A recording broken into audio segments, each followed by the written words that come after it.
भवनपुर नामक एक सुंदर गांव में दो भाई रहते हैं, जिसमें बड़े भाई का नाम सुरेश और छोटे का नाम है भोला।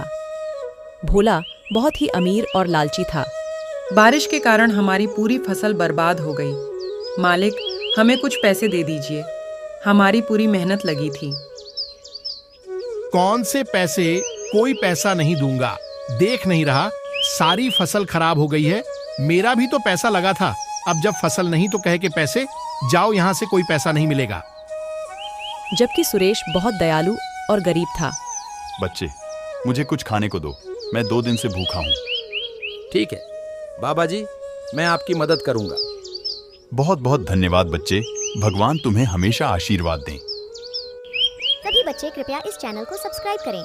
मैं आपसे बहुत प्यार करता हूँ। सुरेश के परिवार में उसकी पत्नी, बच्चे रहते थे। वह बड़ा ही ईमानदार तथा मेहनती था।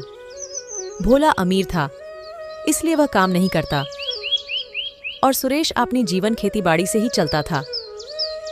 वह दिन भर खेतों में काम करता और शाम के वक्त यदि उसे कोई छोटा मोटा काम देता, वह उसे भी पूरा करता। अब आराम से घर बैठे फलों का आनंद लें। गरीबी के कारण परिवार की हालत बहुत ही दयनीय स्थिति में था।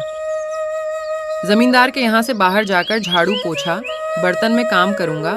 कम से कम महीने का राशन, पानी का जुगाड़ तो हो जाएगा। ऐसी बातें मत किया कर। ऐ प्यारी, तेरी बातें मेरे दिल को तीर की तरह चलती हैं। मेरे लिए मर मिटने जैसा हो जाता है। मेरी किसी और के घर जाकर काम करे ना मेरे से। मैं तो गांव में मुंह नहीं दिखा पाऊंगा। सुरेश सुबह जल्दी उठकर खेत पर चला जाता है। वहां भोला सुरेश से मिलने आता है। सुरेश के खेत में प्याज की फसल बहुत अच्छा हुआ था। उस प्याज को खरीदने के लिए कई व्यापारी आते थे। इस बार तुम्हारी प्याज की फसल कैसी हुई है? इस बार प्याज की फसल ठीक ही हो गई है। शायद कुछ पैसे बन जाए। सुरेश की खेती देखकर भोला के मन में लालच आ जाता है। इस बार तुम एक काम करो, इस बार सारी प्याज की फसल मुझे बेच देना। मैं तुम्हें बाजार से अधिक मूल्य इस फसल का दूंगा। अरे भाई, ये तो बहुत बढ़िया बात है। अगर ऐसा है तो मैं इस बार सारी फसल तुम्हें ही दूंगा। ठीक है भाई, पर याद रखना तुम्हें यह फसल मुझे ही देनी होगी और कोई यह फसल मत बेच देना। इसके बाद रमेश प्याज की फसल को बोरियों में बंद करके अपने घर के साथ वाले गोदाम में रख देता है। चलो अच्छा है, इस बार कुछ अच्छे पैसे कमाने को मिल जाएंगे। इस फसल को पैदा करने में मेहनत तो काफी होती है, पर कभी उचित मूल्य इसका नहीं मिलता। पर शायद इस बार उचित मूल्य मिल जाए। सुरेश खुशी से घर जाता है और अपनी पत्नी को सारी बात बताता है। अगले दिन जब सुरेश अपने गोदाम में जाकर देखता है तो उसका पूरा गोदाम खाली हुआ होता है। यह सब देखकर सुरेश बहुत जोर जोर से रोना लगता है।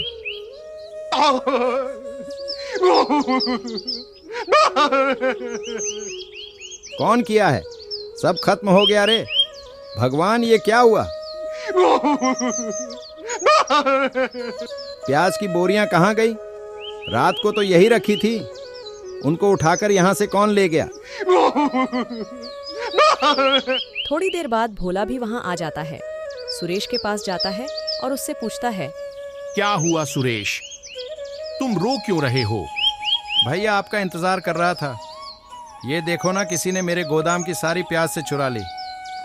क्या फसल चोरी हो गई? हाँ भाई, फसल चोरी हो गई। नहीं, तुम झूठ कह रहे हो। शायद तुमने फसल किसी और को अच्छे दाम में बेच दी है। नहीं भोला भाई, तुम ये कैसी बात कर रहे हो? सब लोग जानते हैं कि मैं झूठ नहीं बोलता। हमारे पेट पर लात मारकर उसे क्या मिला होगा? मेरी इतनी मेहनत की फसल था। वही मैं भी सोच रहा हूं कि किसने किया होगा। भाई, एक बात कहूंगा, जिसने भी हमारे साथ किया है वो कभी खुश नहीं रहेगा। इसके बाद भोला वहां से चला जाता है। बहुत ही परेशान था क्योंकि इस फसल से वह अपना गुजारा कर सकता था। इसके पास और कुछ नहीं था। सुरेश दिन भर वहीं रहता है और रात होने पर घर चला जाता है। वह अपनी पत्नी को सब कुछ बताता है। उसे सारी रात नींद नहीं आती। वह रात को उठकर अपने खेत में चला जाता है। मूसलाधार बारिश में वह बहुत देर तक रोता रहता है।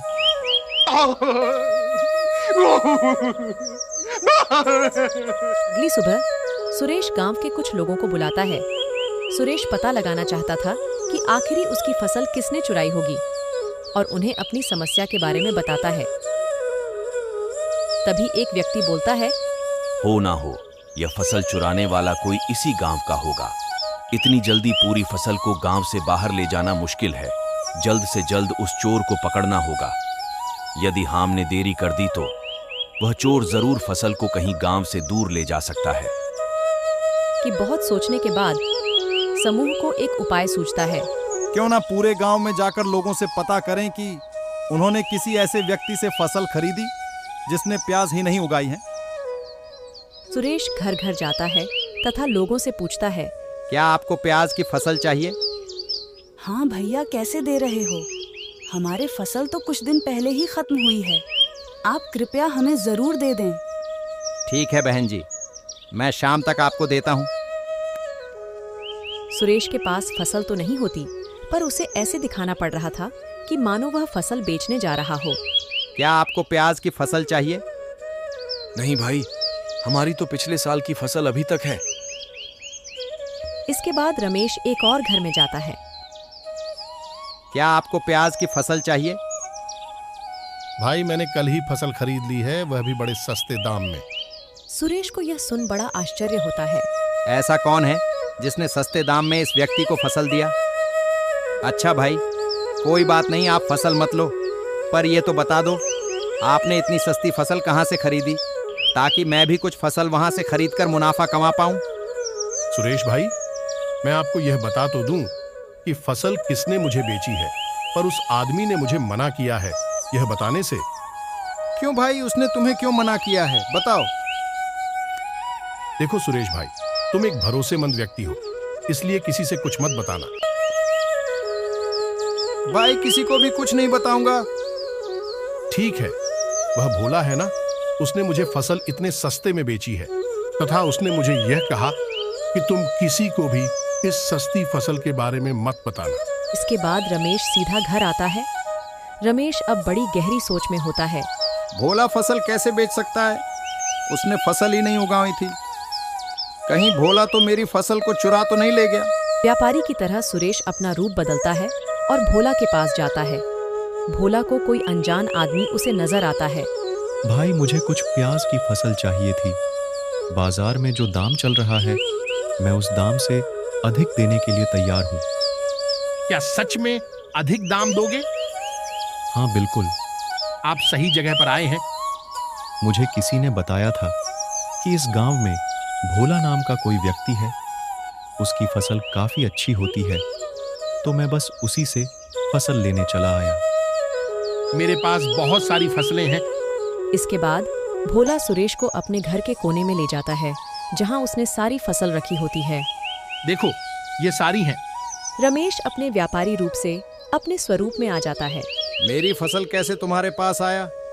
मैंने तुम्हें क्या समझा था और तुम क्या निकले? तुमने मेरी फसल क्यों चुराई? कौन कह रहा है मैंने तुम्हारी फसल चुराई है? लगता है तुम ऐसे नहीं मानोगे। मैं अभी पुलिस को बुलाता हूँ। अब वही निर्णय लेंगे, क्या सच है क्या झूठ। नहीं रमेश, मुझे माफ कर दो, मुझसे गलती हो गई, मुझे क्षमा करो। मैं लालच में आ गया था। कैसा लालच कि तुमने मेरी पूरी की पूरी मेहनत ही चोरी कर ली। मुझे माफ कर दो सुरेश।